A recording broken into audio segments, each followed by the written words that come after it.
All right. Good afternoon, everyone. Welcome to the Tuesday, July 27th edition of the MMAOB Daily Podcast. I'm your host, as always, Adam Martin, and I'm joined by my co-host on Monday and Tuesdays, Mr. Big Marcel. What's up, man? Hi, what's up, man? All good, same as yesterday, right? So yeah, all good. Never changes. No, not bad.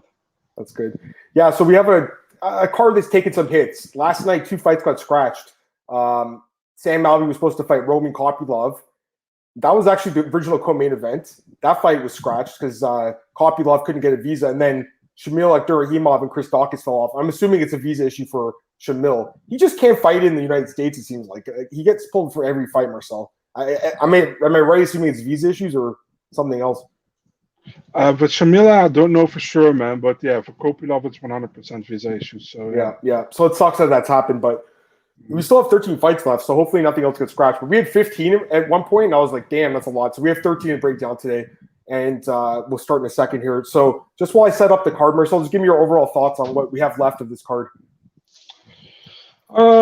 Listen, man, I'm not gonna lie. I think the card is not the best card the UFC has put on. There are some good fights in between.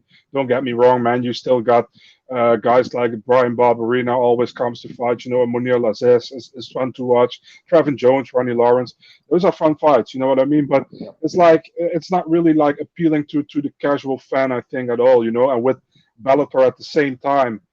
Man, I mean, definitely. Listen, over here it's easy. I can't watch Bellator legally on TV, so I'm not going to be fucking with any streams or whatever on 3 a.m., 4 a.m. at night. I just don't feel the itch to do that.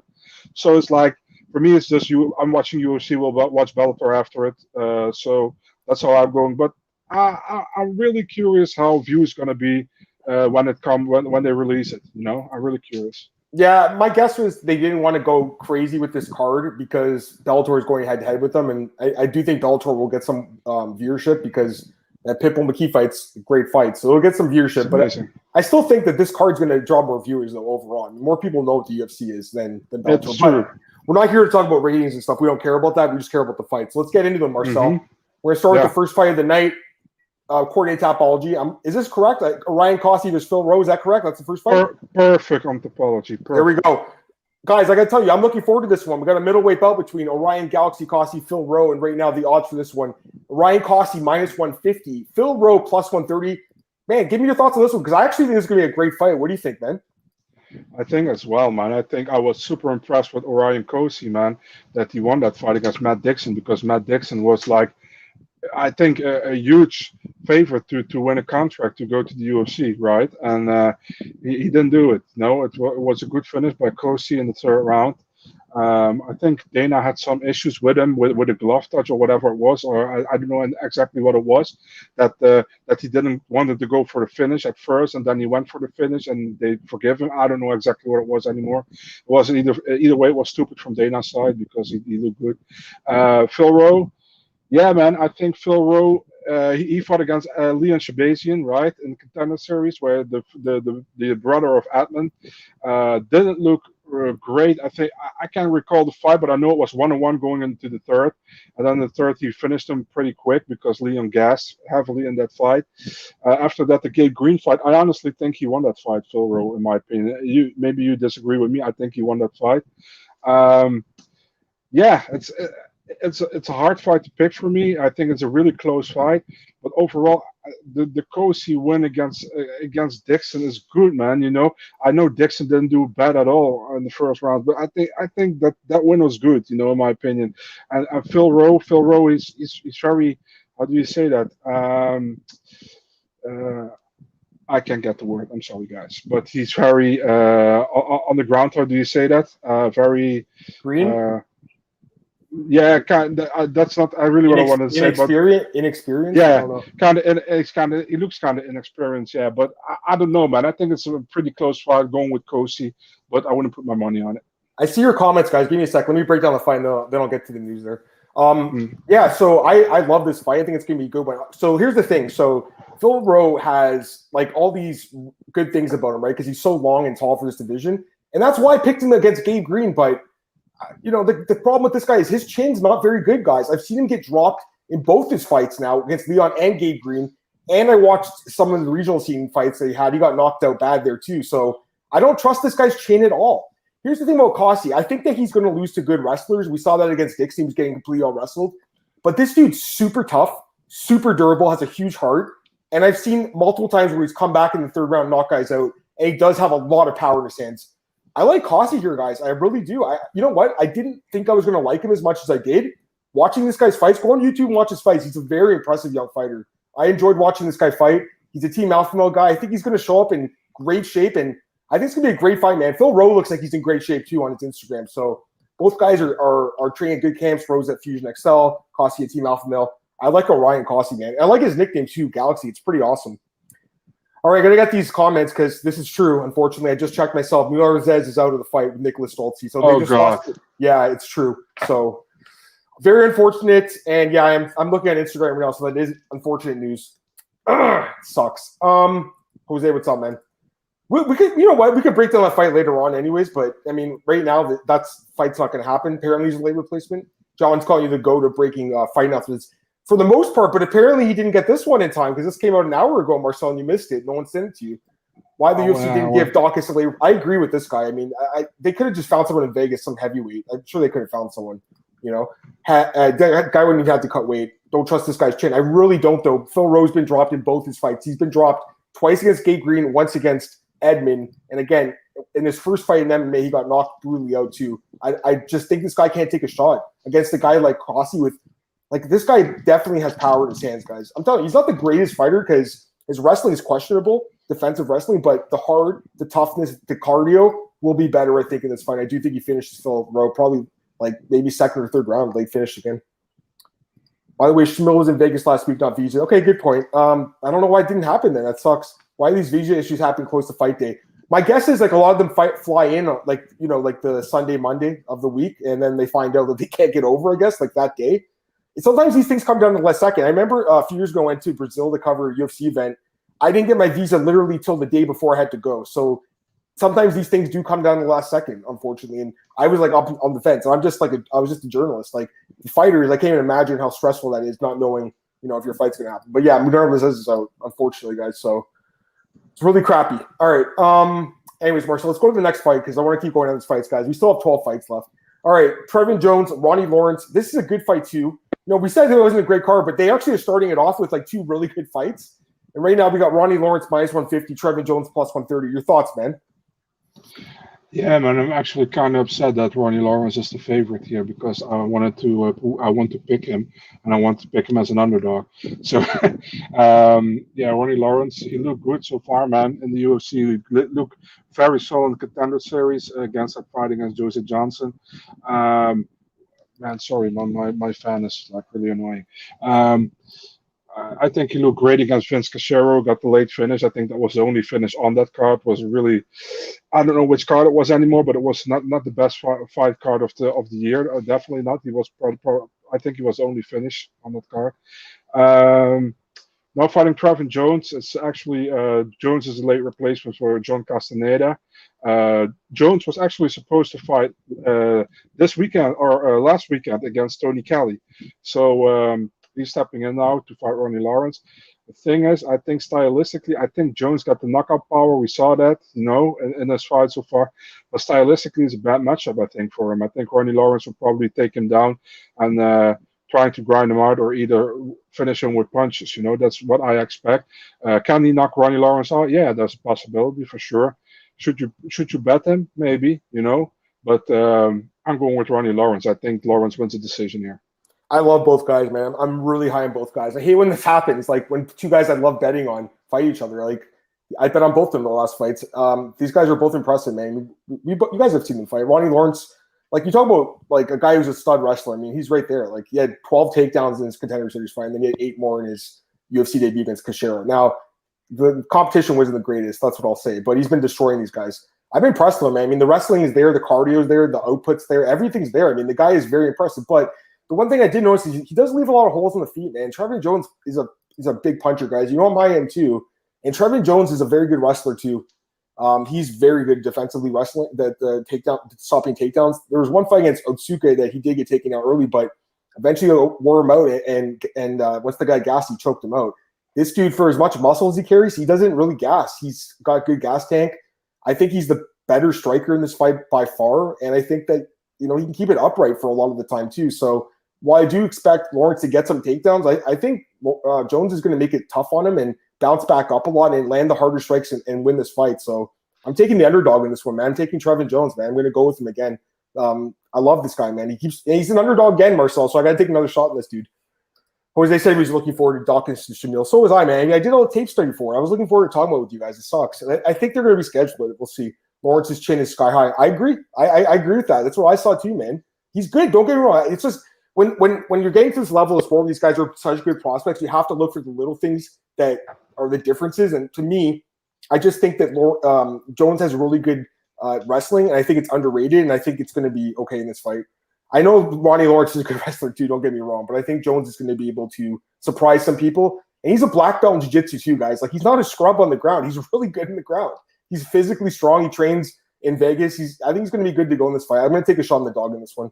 Let's go to the next fight here. We have,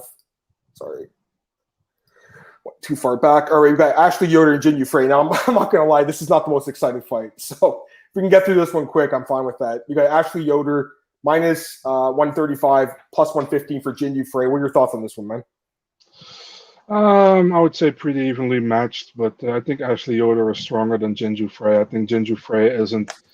I really like her, but I don't think she's made for strawweight, to be really honest. And I think Yoder will be the stronger here. It's a pretty even fight to me. I think both girls are not really close to any top 15 fight or whatever. I think Yoder is pretty much the girl who is always knocking on the door of the top 15, but when she gets a higher ranked opponent, she loses a split or unanimous decision, and I feel like Ginyu Fray is like maybe top 20, under the top 20 there, and I think Yoder should be able to hold her down maybe to the ground. So I go with the Yoder decision here. I'm honestly not too high on either girl. I'm not saying they're terrible, but they're the UFC caliber. I would assume the loser gets cut. That's what I'm guessing. Yoder's 3-6 in the UFC. That's just a bad record. Now, to be fair to her, she's fought some good competition and she's been competitive. She's very durable, as we've seen. Pretty good grappling. The striking's just not very good at all, though. And she's not young. She's 33, but she does look like she's in great shape for this fight. And she did a little better, I would say, against Hill than I thought. And hung in there a little bit. Fray. She surprised me against DePaul. We'll talk about her a little bit later, but the fights with Lubumi and Hansen, he didn't look too great in those fights. I went back to watch her Invicta fights. The fight with Hamasaki, she got completely grinded out. I think here in this fight, you're 100% right, Marcel. It's just the size and strength of Yoder. She is taller, she is longer, she is stronger. She's more experienced in the UFC. I'm going to go with Ashley Yoder by decision, but I have no interest in betting. I have no interest in putting my money on these fights. You know what I mean, Marcel? And honestly, I think it's I think it's going to be a boring fight, guys. I hate to say it, but I just see a 3-round decision. What's the over 2.5 in this one? Because I'm almost positive it goes to the decision. Minus 365, yeah. I mean, maybe Yoder can sub Fray, because Fray does have some submission defense issues, but I think most likely, Marcel, it's going to be a competitive fight that's going to go to the cards. Let me go to this comments. Mm-hmm. Jack says, it's unfortunate. This card, yeah, I agree with that. The Bellator event is pretty good, too. I'm going to talk about it on Thursday with AJ Shulo. Love your background. Thanks, Jack. Appreciate it, man. Bean Cat's asking about Walt Harris. Yeah, he's fighting Tai Tuivasa. That got booked today. I mean, we don't really have time to talk about it, but I mean, yeah, I'm surprised he got Tai. I thought they would give him someone lower ranked. Fray Yoder's Marcel's bathroom fight.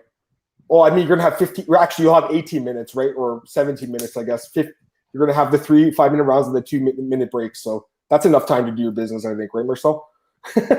I'm just kidding. No, you know what? It is what it is. I mean, they have to get these girls fights, and it's not an appealing match from a stylistic point of view, in my opinion. The next thing, by the way, I have no issue with either one. I really like both girls. Yeah, so I don't think they're bad. I don't think they're awful, terrible people or fighters by any means. Yeah, absolutely. Stylistically, this fight looks like it's going to be boring. I mean, that's just the honest fact.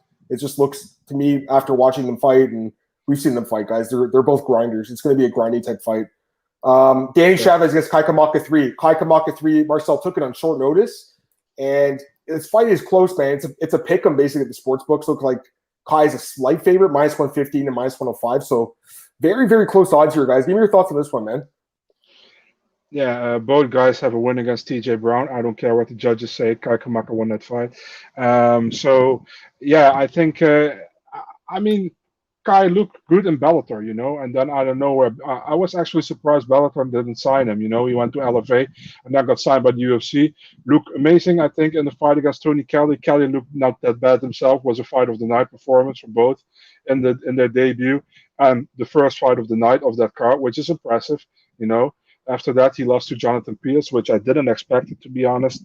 And then he lost officially to TJ Brown. Every media member on MMA Decisions had that one for Kaikamaka. As someone who had a bet on Kaikamaka, that one hurt too. That was like the Maverick one because everyone thought that he won the fight. It is what it is, though. It was competitive. Go ahead. Sorry, man. No problem. If you look at Danny Chavez, man, he looked good against TJ Brown, man, in his debut, I think. He looked pretty solid, and I was kind of sure that he was going to do the same thing to Jared Gordon, but he didn't look good in that fight at all, and I kind of got trust issues now with Danny Chavez, to be honest.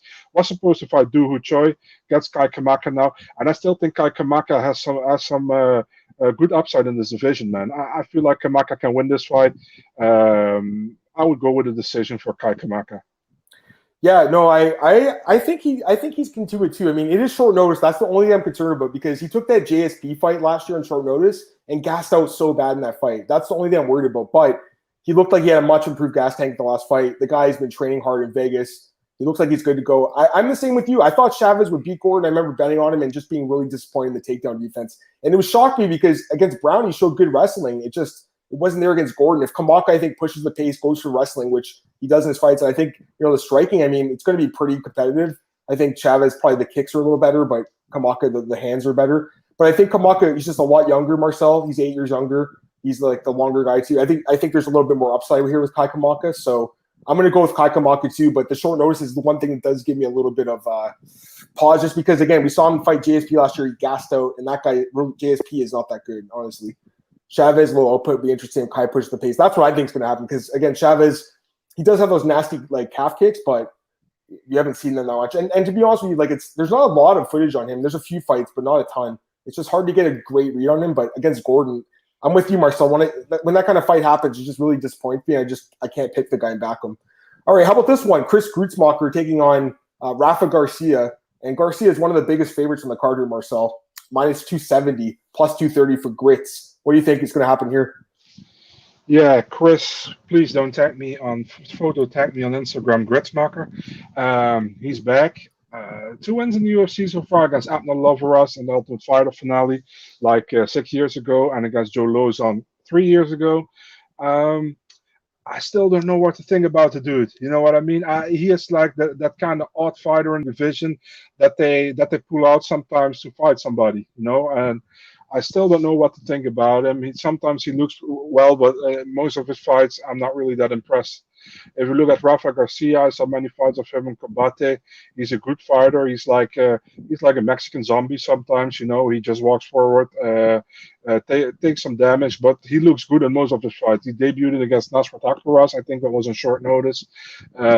He lost, but it's tough against Nasrat Akbaras, man. He's likely one of the most bright prospects in the UFC, although I know he lost to Dober, but still, I think he's one of the brightest prospects. For me, I would go with Garcia here. I don't see why I would pick Grootsmocker right now. He is kind of the guy I probably always fade, and not because I think he's bad, but I just don't favor him against many opponents. You know what I mean? So I think Garcia takes this, and I think Garcia probably stops him via. Let's go with a TKO ground and pound in the second round. Jose's asking if Chavez was the guy that stabbed his sister. No, that's Erwin Rivera. I don't know if he's on the roster. Is he still on the roster or they cut him? No, I think they cut him. They released him, right? That guy's got some mental issues. He's got to take care of himself. I like Garcia a lot in this fight, guys. I think he's going to dominate this fight. This guy's really good, man. Super tough, walks forward, throws bombs, good ground game, too. That's the thing I didn't know. I'm like, how's his wrestling? Watch his fights in Kabachi. Good wrestling. Underrated wrestling. And he's fought good competition, too, Marcel. He has a win over Humberto Badene. He has a win over Esteban Paya. Those are UFC veterans. LaRue Burley was in Bellator. Chase Gibson was a Contender Series guy. Like, these are not bad names on his resume. He's actually has an underrated resume. And that's what Haqparast, if he had a full camp, I think he might have won that fight, honestly. He did really well in that fight on short notice. So I'm very high on this guy. Grootsmocker, this guy I've never been high on. He looked amazing against Joe Lozon. I still don't know how good. I don't understand how he looked so good in that fight. Other than that, he's looked pretty bad in his fights. He gets hit a lot. His chin's not very good. His takedown defense isn't very good. He does train in the American Top Team, so he's at a good camp. But, the one thing I look at in this fight, 9-year age gap, that's a big age gap. I'm going with Garcia. I like him a lot, guys. Question is, does he knock him out or does he win a decision? What do you think, Marcel? You said it's TKO, right? Yeah, TKO, second round. Yeah. I'm thinking a finish, too. Yeah, I think Garcia might finish this guy. I really like him here, guys. I think he's I'm pretty confident he wins this fight. I like him a lot, man. I think this guy's a solid young fighter, and I think he'll improve a lot, too. There's a lot of these guys that come into Kombachi, they're underrated, Marcel, People, I think, just don't give that promotion enough respect. I saw some people talking about Kombachi on Twitter today and just kind of disrespectful towards the promotion. I understand that they don't really like Campbell that much, the promoter, but the fighters themselves, Marcel, there's been some good fighters that have come out of Kombachi. Daniel Rodriguez, who else am I thinking? Marcelo Rojo, lots of guys, right? John Castaneda. There's a lot of good guys from that promotion. Rafael via durability and pressure. I agree. Walks forward, probably finish Grootsmocker. Maybe just like Alex Hernandez did. Just completely destroyed him in the first round. All right, I am looking forward to talking about this fight because to me, this fight should be on the main card, probably opening the card because I love this fight, Marcel. Colin Anglin and Melsik Bagdasaryan. It's a tough name, but Bagdasaryan. Okay, I tried it. I'm going to hear you pronounce it in a second here. But Marcel, this fight is amazing. I love this fight, guys. It's a great fight between two really good prospects. I watched a lot of tape on both these guys today, and I'm very high on both guys. So I'm looking forward to seeing your thoughts on this one, man. We got Melsik minus 140, Colin Anglin plus 120. What's your thoughts, man? It's actually funny because I did a podcast in Dutch earlier today, and they asked me what fight they should watch out for on the prelims, and I said Colin Anglin against Melsik. Oh, great, man! Great minds think alike, Marcel. This is an awesome fight, guys. Seriously, watch this one. Go ahead, Marcel.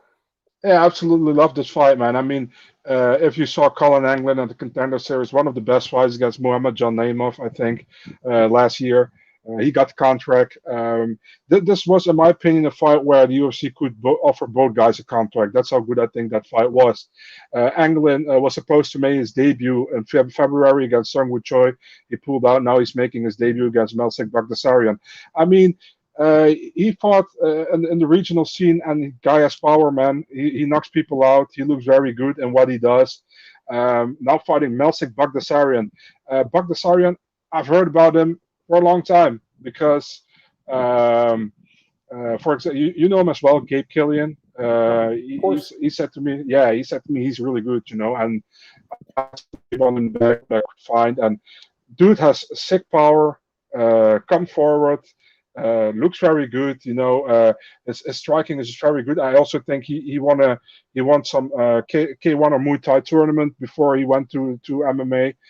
He actually had his MMA debut in 2014. He went away from MMA, did kickboxing and Muay Thai, came back to MMA in 2019. Got 4 finishes in a row, came to the Contender Series, fought Dennis Bezukia, and was a great fight, but he gassed in the 3rd round, I think. So there was some how do you say that? Some cardio issues there. But still, he edged out the fight against a super tough guy, man. Bezukia is a great fighter as well, I think, in the regional scene for Ring of Combat. So this is a super fun fight, I think. This will be fireworks. I expect both guys have power. I think Melsik is a little bit more technical, so I'm going with Melsik. But I expect a finish either way. I think there will be a knockout either way. I'm going with Melsik in the 1st round. But don't be surprised if Anglin puts him away because it can go either way. Yeah, I love this fight. Seriously, guys, this should be opening the main card because I think both guys have a bright future in the sport. So I'll start with Melsik. I mean, the guy's a good striker. There's no doubt about it. And he's a trendy pick, right? Because the line flipped. Anglin opened as the favorite, and the line flipped, and now Melsik is. And I can see why. I mean, the guy's got a lot of power. If you look at his regional scene fight, he just knocked guys out with like a couple shots. But the guys he fought were not very good, to be fair.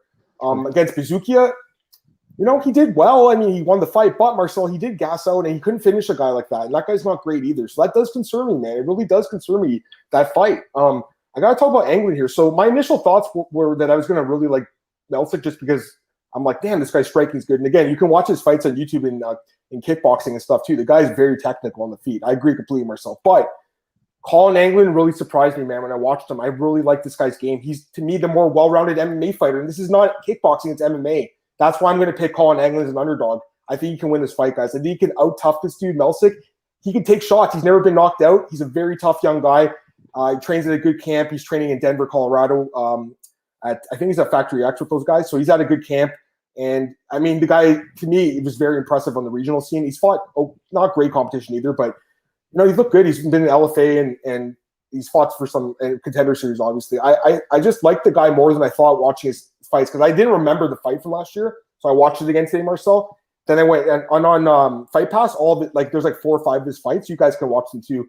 You guys tell me what you think of him. I think he looks great. I like this kid. I'm going to take the upside here, Marcel. Colin Anglin. Give me him 3rd round TKO. There we go. Late TKO. Because I think this fight ends inside the distance too. I actually love that we both love this fight and that we both picked a different opponent. Yeah. So that's amazing.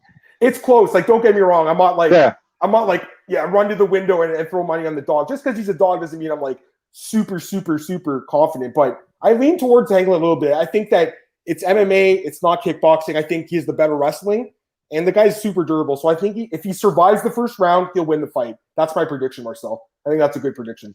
All right, next fight here, we got Nicco Montano and Yanan Wu. It's at 135, right, Marcel? Is that correct? Yeah, it's 135, yeah. All right, so we got Montano minus 240, Yanan Wu plus 200. You think that's fair, Montano being such a big favorite, or do you think the odds are a little bit off? I'm absolutely not how do you say that? Yanan Wu fan or whatever. So yeah, I think it's okay. So I mean, can you break down the fight? Give me your thoughts. Yeah, no disrespect to Wu Yanan, by the way, but I don't think she's that great. You know what I mean? We saw her 4 times now in the UFC. She loses to Gina Mazany, Mizuki Inoue, and to Jocelyn Edwards. And those were the one was a split, should have been unanimous to me. I think those were clear losses. She only won against Lauren Murphy, Mueller. Yeah, that armbar in the first round in China, which was also really weird to me because she's a white belt and she submitted Lauren Mueller there. So yeah, that's good on her, but she hasn't impressed me at all besides that armbar. If you look at Nicco Montano, I know people all shitting over Montano the whole damn time, because she pulls out all the time. At the same time, she has wins over Roxanne Modafferi. She got wins in the Ultimate Fighter over Bob Homchak, Montana De La Rosa, and Lauren Murphy. She has a loss to Juliana Pena in her most recent fight in 2019 in the UFC, but that wasn't a super decisive decision loss. She just lost 2-1, I think, 2 rounds to 1. Yeah, what can you say about this fight? Every not win for Nicco will probably boot her out of the UFC, I think, and this is a fight for her. She should win, and she's gonna win, I think. I'm definitely taking Nicco here. I think she wins a unanimous decision, and I don't expect a really great fight, but I definitely think Nicco will win this fight. Yeah, I'm not really looking forward to it either. I mean, she's favored for a reason. The wrestling obviously is way better. I mean, I think that'll be the difference. I just see her being able to take Wu down and controlling the fight. She should be able to control where the fight goes. But having said that, I do think Montano's a little bit overrated, guys. I mean, her record's not good. It's 4-3. I know she looked great on Tough, but that was 4 years ago. She's barely fought the last few years. She barely fights anymore. And again, her record's not great. I watched the fight with Julia Villa. I'd never seen it. I just watched it a couple days ago. She got outstruck pretty bad in that fight because she couldn't get the takedowns either. And against Juliet Payne, she gassed out really bad in that fight too. I don't know, man. I don't think she's complete lock. I mean, Wu is a lot younger, 25 years old, 7 years younger. And, against Edwards, I mean, I had Edwards as I think she was the underdog in that fight. I remember picking her and betting on her. But Wu he's not, I don't think she's terrible, Marcel. I think she's got some potential, but I still can't pick her because I just think she's going to get taken down and held down, basically. I just have some reservations about Nicco Montano. That's basically what it is. Go ahead.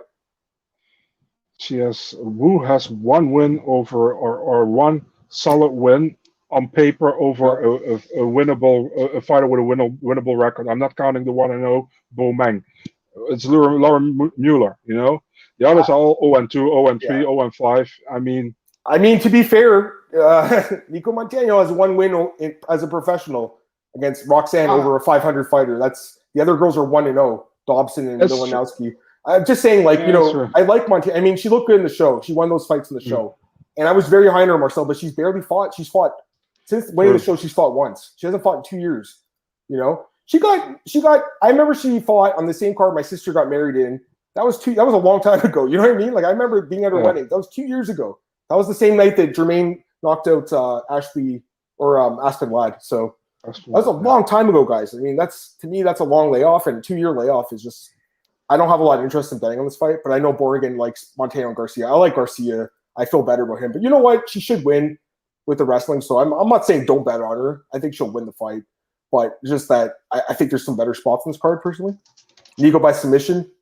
You think she finishes Marcel, or you think she wins the decision? What do you think? Decision, man. I think it won't be a great fight. I just think Nicco is a better fighter than Wu Yanan, and she will probably get a decision win. But this man, I mean, yeah. So Wu's never been submitted. I mean, there's always a first time for everything. It's MMA. She has been stopped with ground and pound by Yana. Nicco's all of her wins are by decision, except she does have a couple TKOs early in her career. Maybe it could be ground and pound. I guess I could see that. I think ground and pound is more likely than a sub. Personally, I can't remember if Nicco went for subs against Roxanne right now. I mean, she might have. I can't remember. Yeah, we know, Cole. Sucks. We know. The guy told us at the beginning of the podcast, man. So, by the way, I just got a message. Somebody says that Ronnie against Kyung-Ho Kang is bumped up to the co-main event. I thought you were just going to say it was cut off the card. I was going to freak out because no, bumped up to the co-main. And by the way, maybe it's better to not bump anything up to the co-main event right now, because that co-main event is cursed, man. That spot. I know. No, it sucks. All right, let's go to the next one here. Brian Barberina against Jason Witt. So give me your thoughts on this one, Marcel. Right now we got Brian Barberina. He's one of the bigger favorites, minus 260. Jason Witt, plus 220. Who do you like in this one? And Cole, no worries, man. Cole sent me a DM and just got in here, thought he was breaking all the news. We had it half an hour ago, Cole. We had one. Who was the guy I got to give the guy some credit here. SC broke the news. So he actually had it before Marcel, too. So he was the guy who had the news. Anyways, Marcel, Brian Barberina, give me your thoughts. Yeah, man, you know I love Brian Barberina. Dude comes to fight. You know, it's not always that technical what he does, but he comes to fight. He comes forward. He comes to scrap. And we saw that maybe his best fight in the UFC might be his fight against Vicente Luque, man, where he looked amazing, I think. Took a lot of damage, but honestly would have won the fight if that fight went six seconds longer than it went. Than when it stopped, you know. Yeah, but you know what? I watched it again yesterday. He was knocked out. Like he was actually knocked out, and it was a great stoppage for sure. But I'm watching it. I'm like, I remember that fight. Like, I think I bet on Luque, and I was like, oh my god, I'm going to lose this bet. And then he knocks him out. I was like, yes. So I remember exactly what you're talking about. Please go ahead, man. For me, it was the other way around. I picked Barberina and that one as a dog, you know, and I was like, oh, he's going to pull it up, and then Luque stopped him. Was an amazing fight, by the way. Absolutely amazing fight. After that, he lost to Randy Brown, and he didn't look like himself in that fight, in my opinion, man. Randy Brown looked amazing in that fight. Barberina couldn't get it going. Lost the fight. Then he won against Anthony Ivy, a fight he should win, I think. He did. Was supposed to fight Daniel Rodriguez, had to pull out with a life-threatening something. I don't know exactly what he had, but he had to have speed surgery for it. He recovered, and now he's fighting Jason Witt. If we look at Jason Witt in the UFC, I'm far from impressed, to be really honest, man. He got stopped very quickly by Takashi Sato in the short notice fight. He won against Cole Williams, but everybody's winning against Cole Williams in the UFC. And then he lost to Matt Samuelsberger within 17 seconds of fight you called, I think. So, yeah, man, I expect Brian Barberina to win this fight, man. Even as Barberina hasn't maybe looked as the Barberina like we knew from 2 or 3 years ago, he should win this fight. I think he will probably knock out Jason Witt in the second round. I like Barberina too, man. The only thing that gives me pause is that illness he had last year. We had like the artery rupture. He hasn't fought in a year. That's the only thing I'm worried about. I do think he's on a decline. I'll say that. I do think he's on a decline. The Randy Brown fight, he did not look like himself. Marcel took a lot of damage in that fight. But against Anthony Ivy, he bounced back. He stuffed a lot of takedowns in that fight. I want to say it was 5 for 24 or something. I was looking at the numbers yesterday. It was crazy. Like he stuffed a ton of takedowns. So sorry, I meant to say Ivy was 5 for 24. It was crazy, which seems like a lot of takedowns, but when he stuffed 19 takedowns as well, I mean that's pretty good takedown defense. I just think Barber is way more tested, obviously, in the UFC. He's super durable, and that's what it comes down to, the durability. I think Jason Witt is one of these guys that can beat up scrubs in the regional scene because he has a good ground game, good wrestling, and at the lower level of MMA, if you have good wrestling and a good ground and pound and submission game, you can take guys down and control them and beat them up and finish them and look good. Then you get to the UFC, and if you don't have that secondary weapon in this case striking, which he does not have, you're screwed. And I think we've seen that against Sato and against Semelsberger, that anytime this guy's on the feet, he's at risk of being KO'd. I think he gets knocked out here, Marcel, honestly. I think Barberena finishes him. I like Barberena a lot, guys. I'm pretty confident he wins this fight. So give me Brian Barberena, Bam Bam by knockout. He's got pretty good wrestling. He should be able to keep this fight standing. And yeah, I mean, I see him probably just catching Witt's chin. What do you think? First round, Marcel? Second round? What are you thinking? I had a second round KO. Yeah, Witt. Yeah, I know. I just think he's got a bad chin. Honestly, I think he's a skilled guy with the grappling. Obviously, we saw against Cole Williams, but at the same time, Marcel beating Cole Williams, that doesn't really mean much. Let's be honest. That's like beating Cole Shelton. I mean, what does it mean, really? Right? It's the same thing. Witt's a sacrificial lamb. This feels like Bellator matchmaking. I actually agree with that guy. I almost feel like the UFC matchmakers are kind of taking pity on Brian because of that serious health issue he had, and they're like, let's just see if he has anything left in the tank, because he should beat this guy if he's healthy at all. So I'm pretty sure he knocks this guy out. Brian told me, like, I accept every fight, and it's the first fight I got offered, so I accepted it. So yeah, I mean, he hasn't fought in a year either. He's got to get back in the cage. All right, another. We got Brian. It's not Ryan, but Ryan Benoit against Zaruk Adashev. Now, I think we broke down this card. I want to say we broke down this fight like in May. I think we did break it down. And what happened was Benoit had like a bad weight cut, and he fainted, I think, on the scale or something, and he didn't make weight. And they canceled the fight. So thankfully they did reschedule. These guys they've been trained for each other for like the past 6 months, Marcel. So you would hope that they're gonna know everything about each other in this fight. Give me your thoughts on this one, man. You got Ryan Benoit, babyface. He's what is he right now? Ryan Benoit. Can't even find his odds here. Sorry guys. My eyes are. Where is this? Oh, okay. Because on Best Fight Odds, his last name is something else. They screwed up the last name. You guys see what I'm talking about. All right, Ryan Benoit, minus 135, Zaruk Adashev, plus 150. They got to fix that, because that doesn't make sense if you see it. Give me your thoughts on this one. It says, go to Best Fight Odds and look for Ryan Benoit. The last name is messed up. It's something like, it's just some bad HTML or something. Some code is wrong. Chris said, just finishing yesterday's pod, catching up on today's, love how fired up you guys were. We're talking about Maravik. Absolutely, man. He says there's too good about that line. I know what you're saying. You see what I'm saying, Marcel? The name? It's kind of weird, right? I'm looking right now. That's what I'm saying. It's so hard to look. Benoit ref name. It's so weird. They screwed it up. And also, Best Fight Odds yesterday for Islam Mamedov, they called him Islam Makhachev, and it said Islam Makhachev was fighting Brent Primus. So I was like, wait, is there another Islam Makhachev?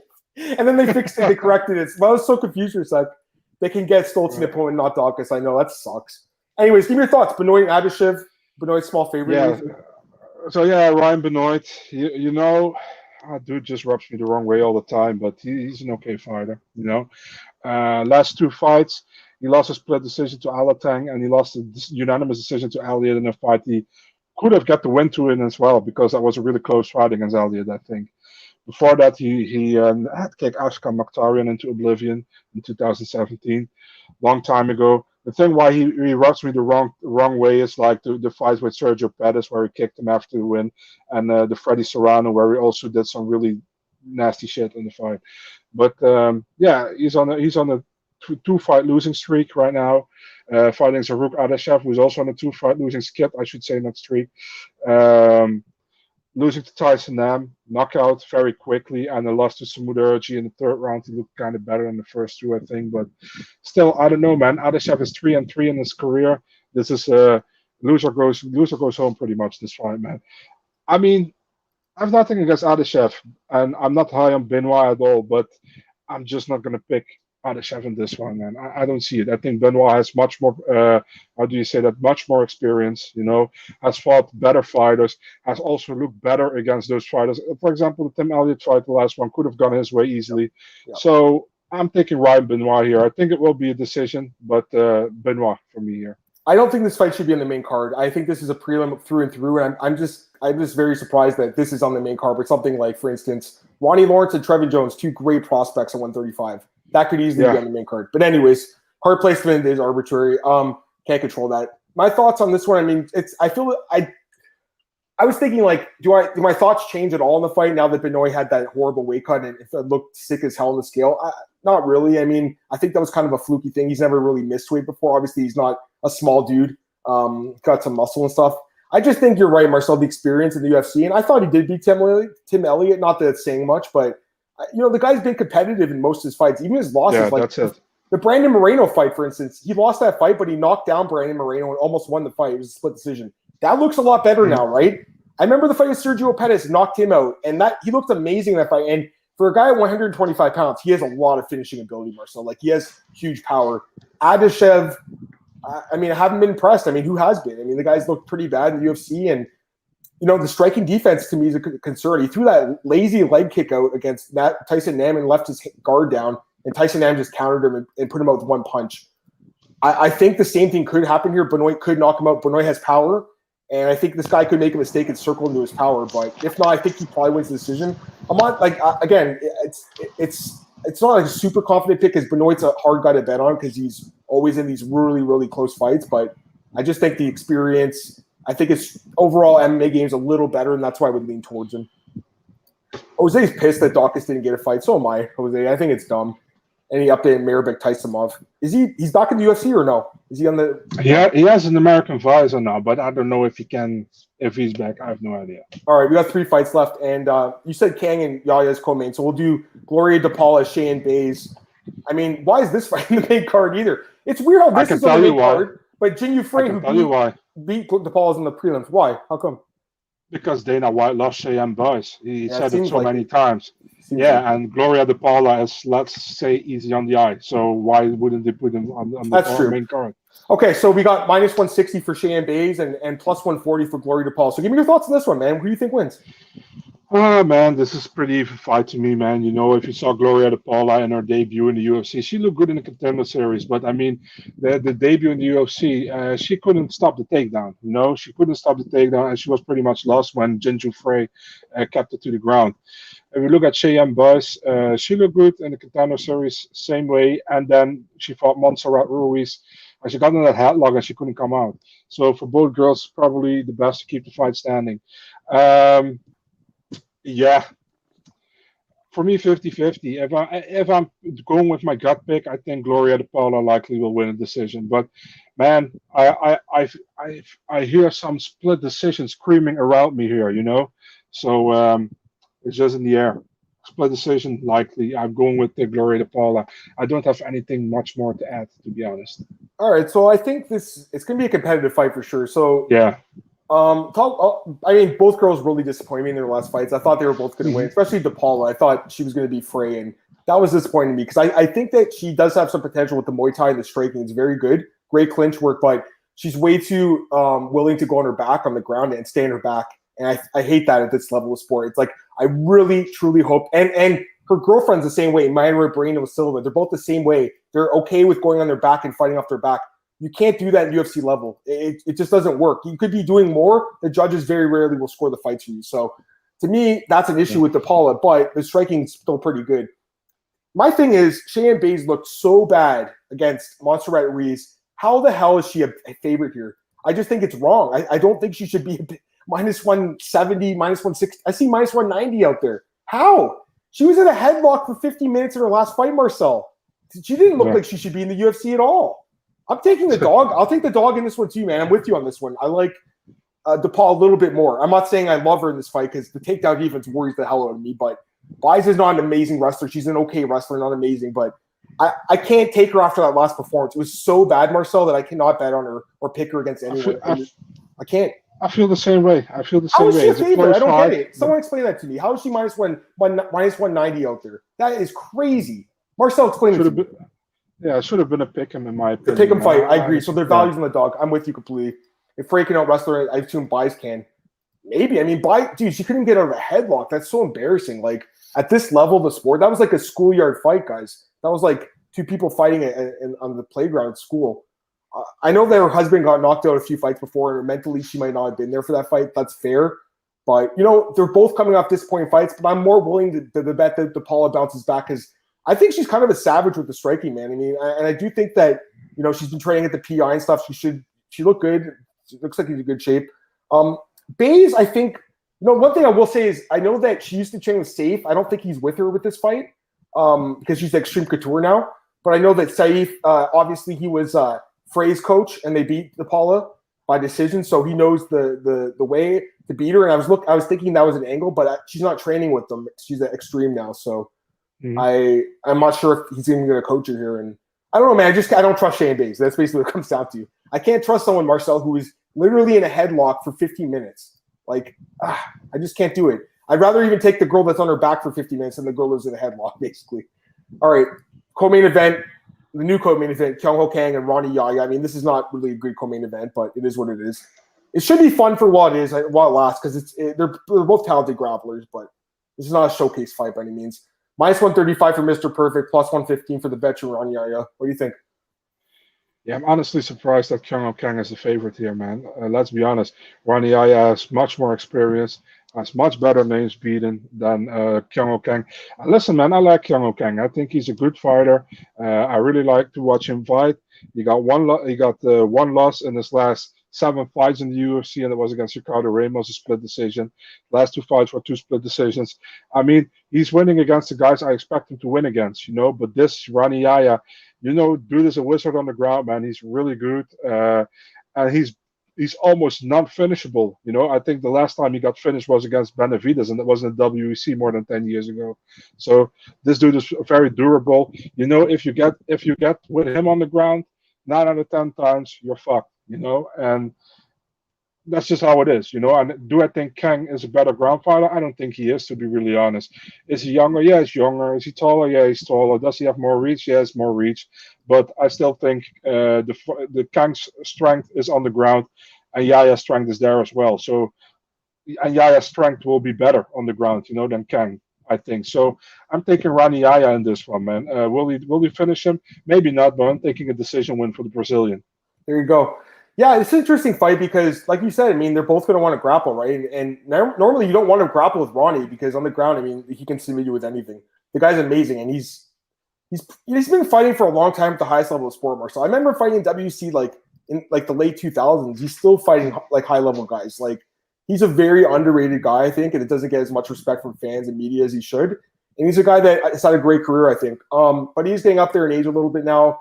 But the thing is, so is Kang. Kang's not young either. He's in his mid-30s as well. He's missed a lot of his career due to military service and stuff like that. 5 years of his career he missed. Since coming back, he's looked okay, Marcel. But he's in these really close fights too, man, which bothers me. Like against guys like Ping Wan Lu and stuff. Like, you know what I mean, Marcel? I went back and watched the Brandon Davis fight. Like these are close fights. Michinori Tanaka. In fact, he has 5 wins in the UFC by split decision, if I'm not mistaken, or 4 wins by split decision. So the guy is in close fights, and that worries me, especially with these kind of judges lately. I think that this is an interesting fight because Yaya is going to want to go to the ground, and he's definitely going to have opportunities to submit this guy. But at the same time, a guy like Ricky Simone or Joe Soto was able to be on top more in those fights and not get submitted. That's kind of what I think happens here. I think Mr. Perfect stays on top. If you look at his Instagram, the guy looks absolutely insane shape for this fight. I'm going to bank on him just being physically a little bit stronger, Marcel, a little bit younger, just being stronger and just staying on top more and winning a close decision. But if he gets subbed, it wouldn't surprise me at all. I'm not confident at all in this guy. I think that you might be right. The odds, they might be wrong, to be honest with you. So I think Marcel could be onto something. I think is getting a little bit disrespected here just because the guy is so dangerous on the ground with the subs. But, Kang, again, pretty strong in top position if he stays there. But he could be reversed, man. Again, he could be finished on the ground, I think, too, by a guy like Yaya. So we'll see what happens. Go ahead. I think Yaya got that Rafael Assunção thing over him, where he's a very good fighter, but he doesn't get the respect from a lot of people because he's really how do you say that? He's really polite. And polite. You know what I mean? He's not really brash. He doesn't talk a lot. He just fights, and that's why he's not really. He doesn't spring out when you have 10 people. You know what I mean? He doesn't spring. You don't see him. You see those other people, and that's probably what it is. But he's very good, man. He's a veteran. He should get more respect, I think. But like I said, man, I'm going with Yaya. You're going with Kang. It's possible. It's definitely possible. Do you want to just talk quickly about the Lazzez and Stoltze fight? I mean, it got canceled, as we know now. But what were you thinking in that one, man? I mean, I think Stoltze's a little better than people give him credit for. He's actually not too bad, but I think the striking would have been in Lazzez's favor. He probably was going to edge on the decision, maybe. What were you thinking? Yeah, I mean, I would have picked Lazzez, but I wasn't sure, because Lazzez won against Abdul Razak Al Hassan, but Al Hassan hasn't looked the same since he came back from those 2 years off. And after that, Lazzez didn't look good against Alves, so it's really hard. And Stoltze lost to EMF, and everybody loses to EMF by unanimous decision, like 8 out of 10 fighters. So I don't know, I would have picked Lazzez, wasn't sure, but yeah, it doesn't make sense to talk about it, to be really honest, because fight is off, Yep, absolutely. All right, let's do the last fight here, the main event, and I'll take some comments. We'll take a few questions. I see some in the chat, but let's do the main event first, Marcel. All right, Uriah Hall, primetime against Sean Strickland, Tarzan. Two interesting guys for sure. Minus 220 for Sean Strickland, plus 180 for Uriah Hall. Marcel, give me your thoughts on the main event, UFC Vegas 33. The moment the fight was announced, I was pretty sure who I was going to pick here. So if you look at Uriah Hall, he's on a 4-fight winning streak, but you got to look at the fights themselves. If you look against Bevon Lewis, he actually lost the first 2 rounds against Bevon Lewis, and I was super high on Bevon Lewis coming into that fight. I picked him, and then he absolutely starched him. After that Carlos Jr. win was split decision, was a close fight. Anderson Silva won. Dana was shitting on him, but I think he did well. He knocked him out in the 4th round. So I mean, who knocks Anderson Silva out? I know Anderson Silva was on the how do you say that? Not in his prime anymore, but still, it's a great win to have on your record. And the Whiteman fight, don't talk about that one. If we look at Sean Strickland has impressed me lately, man. He looked really good. The Jack Marshman fight was really funny to watch with a lot of trash talk to Jack Marshman, but he looked good in that fight, The Brandon Allen fight, he surprised me there. I think you picked Strickland, I picked Allen, and Strickland won that fight. He looked really good in that fight, knocked Allen out in the 2nd round. And the Jotko fight, I expect him to win that as well. So now fighting Uriah Hall. I have the feeling still like Uriah Hall is at the, I think, and it sounds maybe weird, Uriah Hall is at a stop. I don't see Uriah Hall making that next level step to that top 8, top 5 division in the division. And Sean Strickland, for some reason, he has found his second self. You know what I mean? After the Zaleski loss, he won against Taleb. Didn't fall for 2 years, but since his comeback, he looks amazing. And I expect Strickland to do very well against Hall. Has to watch out to not get knocked out in the 1st round, but I'm going with a 3rd round TKO win for Sean Strickland this one. There you go. So he's taking Sean Strickland. So my thoughts are pretty much the same, actually. Like, my thoughts initially when I saw the fight was, I'm going to like Sean Strickland in this one, but I still went back and did the research just in case there was something I saw in Uriah Hall. And I mean, I think that he can give Sean Strickland some problems on the feet just because of the unorthodoxness of his striking. And he does have a reach advantage, Uriah Hall, but Uriah Hall is a guy that's been knocked out quite a few times in his career. Sean Strickland's such a good striker. And I think that win over Brendan Allen looks so good. Now, Marcel, the fact he knocked him out doesn't look really good. I think it looks amazing. Actually. Yeah, I think it looks amazing. We said at the same time. Literally, I think it looks incredible in hindsight now. Now, obviously, every fight's different, and Uriah Hall's looked good lately. There's no doubt about it. He's won 4 straight fights, 5 of his last 6, showing big power, finally kind of living up to his potential. But, again, you look a little closer at these fights. Chris Weidman is a fluke injury, let's be honest. Even though I had a bet on Hall, it was a fluke injury. That's what happened. The Anderson Silva fight, I mean that was a good win. We all thought, to be honest, I think that he was probably down 2-1 heading into that 4th round, but at that point, Silva's chain was just gone. Junior, close fight, competitive, but, showed some improvements in takedown defense. The Bevon Lewis fight, I remember watching that card with my friend James because it's the Cyborg Nunes card. And that was surprising because I had money on Bevon Lewis, and I'm like, all right, this is it. This is easy. And they just get starched in the 3rd round. I was watching it back the other day. Joe Rogan's like, he's like, Bevon Lewis is just controlling this fight. Bang! Joe Rogan's like, oh, I spoke too soon. So, it happens in sports, and this guy has power, like fight-changing power, and that's the only thing I'm worried about. It actually still makes me sad, man, because Bevon Lewis had really much potential, I think, and after that fight, he never looked the same. Never been the same. I agree. I thought he looked so good on Contender Series. I just really like Sean Strickland. I've always liked this guy. I like everything about him. I just think he's the better MMA fighter, well-rounded in this fight, too. If he wants to go to the ground with Uriah Hall, I think he can do that. He's got good, underrated wrestling, I think. I think this guy, Marcel, I'm not saying he's going to be a champion, Sean Strickland, guys, but I do think he's a top 10 guy right now in the world. The guy's looked phenomenal lately. So much confidence too, Marcel. And I love the fact he's getting a 5-round showcase fight. Now, it's unfortunate that, again, it's going head-to-head with Bellator. I don't know how many people are going to watch it, but bearing like kind of the knockout that happened against Zaleski where he got KO'd, I with a spinning hook kick, it was kind of like weird. You got knocked down, then the guy just finished him off. Yeah. Unless bearing that happening, I think he dominates this fight and maybe finishes Uriah Hall late in the fight. You think it goes 5 rounds or no? I had a third round TKO. Yeah, there you go. So yeah, I'm thinking probably a late finish. I mean, I'm not saying Sean's like a knockout artist by any means, but he's one of those guys, Marcel, that fight with Alex Garcia, just the pressure and it breaks you eventually, and he finished him late. So we have the same thoughts on that one. Let me get some comments here, guys. If you have any questions, throw them in. We got 5 minutes left here. Marcel, any rumors we're sharing about October fight night main events? Anything? Nothing at the moment, man. Yeah, let's see what I have, but probably what I have is already known. But I will check for a second. October, Marina Rodriguez, Mackenzie Dern, but you know that is October 9th. October 2nd, Thiago Santos, Johnny Walker. October 16th still open. October 23rd still open. So yeah, I don't know. We didn't talk about because it happened last night, I think after the podcast. But Colby Covington and Usman are fighting at 268. Yeah. Are you hearing anything about Whitaker and Adesanya too on the same card, or Whitaker? No, nothing, man. They also say I think also Usman against Colby Covington is the main event. That's the main event. Okay, so there you go. Yeah, I mean it makes sense to be a main event. I guess they would do that Adesanya.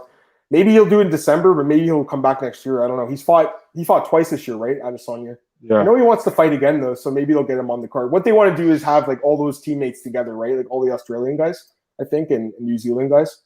I think many of them. I think many of them are on the October 2nd card, but that's not a pay-per-view. That's a fight night. Fair enough. These guys, Jose is asking about this guy Martin Boudet. I actually don't know him, but I mean, I'm gonna obviously look into him before he fights. He's fighting Hugo Kuna on the Contender Series. You know about this guy at all, or? I know his name, but I'm not really familiar with his fights. To be really honest. We'll talk about the Contender Series in the. When does it start? October or is it August for Contender? August 31st is the first card. There you go. Daniel likes Stoltze against Lazzez. I thought he had a chance. The DraftKings salaries came out. He was 7,000. I was looking at him as a dog, but fight's not happening. But I wonder if the salary will stay the same because usually it does. So he might be value town this week in DraftKings. I'll talk about that with Duke on the other podcast. Anything else you want to talk about, Marcel, before we go? You're at 2 minutes left, but I think I don't have a lot more to say about this card other than please no more fights get canceled because I put a lot of work into this card and I don't want these fights to get canceled. Yeah, actually, I want to hear your opinion on a former champion in the UFC who had a vile comment earlier this morning. Oh yes, I went to bed. I didn't see until I woke up and I saw the comments. I mean, the guy's really got some issues and he gets away with so much stuff. We're talking about Conor McGregor, obviously, guys. He gets away with so much because he's a money grab, right, for the UFC. If this was any other fighter, man, he would probably been kicked off the roster by now, I would guess. You know what I mean? Like, it's crazy what this dude can say and get away with, making comments about Khabib's father and then Dustin's wife again. The guy's a weirdo, man. He's just a strange guy. I mean, I think as a fighter, I'm a big fan of Conor McGregor, but you know, as a person, he's not my favorite guy. You know what I mean, Marcel? Like, basically. But as a fighter, I still enjoy watching him fight. That's the truth, you know. But he's did a lot for the sport. I got that. But like your take on Strickland, I put 2 units on him as soon as the last card was over. That's funny. Yeah, I know you're saying as soon as that last card, I had such a bad taste from that Maverick decision. I started going to the next card already. I was like, I want to get this right. Tuve said, why is he getting ranked? I'm not Romanov. I don't know. Romanov's, I guess the UFC didn't like the way he called him a quitter. That guy drinks out of his shoe. That's so funny. Pretty much. The other guy took a nut shot and didn't want to fight, and the other guy drinks out of his shoe. I guess Dana White doesn't like one thing. Dana White privilege. That's funny. That's it for today, guys. Marcel, plug yourself. Let's get out of here, man. One more thing. I got a weird feeling that AJ McKee is going to pull it off on Saturday. So there you have it. Because you didn't ask me, I give you my pick. I go with AJ McKee. I have the feeling he's going to do it. Don't ask me why. But I think the most logical pick is probably Pitbull. But I got a weird feeling. My accounts, Big Marcel24 on Twitter and Instagram, and MMADNA.nl, wherever you can find it, Twitter, Instagram, Facebook, YouTube. And Adam, the floor is yours, as they say. You guys can find me on Twitter at MMAdamMartin, the podcast, MAOddsBeer.com. It's on our YouTube channel. Just going to watch it live, watch the replay later. It's on Spotify, iTunes. I want to give a shout out to my boy Davey Hancock. He's a guy I went to public school with He sent me a message on Facebook yesterday. He said he listened to the podcast. I went to public school with this guy. I haven't seen him in 20 years in person, and we are Facebook friends. He goes, hey, you listen? He's like, I'm listening to your podcast on Spotify. I was like, that is sick. So there you go, man. Small world, man. Where else am I? BJPen.com, MMAnews.com, Fantasy Fanatics, Elite Fantasy, Elite Sports Betting. Back on Thursday, hopefully with AJ. If not, talk to you guys later. Have a good one. Peace.